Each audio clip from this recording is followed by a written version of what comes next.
আচ্ছা দেখো দেখো ও ছেলেরা দেখো, বীজগণিতের যোগ বিয়োগ করতে গিয়ে সবাই প্রায় হোঁচট খাও। তো এখানে তোমাদের জন্য একটু সহজ নিয়ম রাখার চেষ্টা করেছি।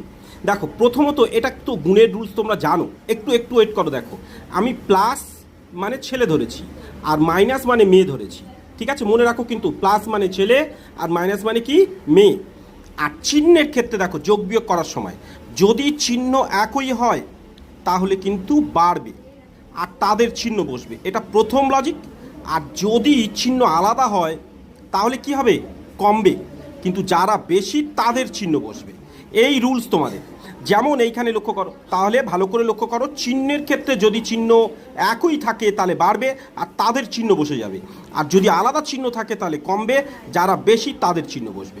যেমন ওইটা বলতে গিয়ে আমি এদের একটা ছোট্ট অঙ্ক দেখিয়েছি, +3+4। তাহলে ভেবে দেখো তো, +3 মানে আমি তোমাদের বলছিলাম এই প্লাসটাকে ছেলে ধরো, তাহলে 3টে ছেলে, আর এখানে তাহলে কটার ছেলে? আবার 4টে ছেলে। দেখো সবাই একই তো, তা যখন একই আমি বলেছি কি বাড়বে এবং তাদের চিহ্ন বসবে। তা যেহেতু ছেলেদের চিহ্ন, ছেলেদের চিহ্ন বসিয়ে দাও আর এই দুটোকে বাড়িয়ে ফেলো, তাহলে অর্থাৎ 4 আর 3 যোগ করলে কত? 7। ঠিক দ্বিতীয়টা দেখো, এখানে ছেলে আছে 3টে আর মেয়ে আছে, এই ছেলে আছে 3টে আর মেয়ে আছে 4টে, তাহলে নিশ্চয়ই আলাদা। তা আলাদা যখন আমি কি বলেছি? কমবে, এবং যারা বেশি তাদের চিহ্ন। তাহলে দেখো আগে প্রথমত বুঝিনি কারা বেশি, ছেলেরা 3টে আর মেয়েরা 5 মানে 4টে, তাহলে মেয়েরা তো বেশি এখানে, তাই মেয়েদের চিহ্নটা আগে বসিয়ে নাও। আর এবার বলেছি কমবে মানে কমাতে হবে, অর্থাৎ 4 থেকে 3 বিয়োগ যাবে, তাহলে 1। এইভাবে এইটা তোমরা বলো তো দেখি কী হবে, চিহ্ন একই না আলাদা? বলো চিহ্ন, তাহলে নিশ্চয়ই বুঝতে পেরেছো একই, তাহলে একই রুলস হলে নিশ্চয়ই কি বাড়বে।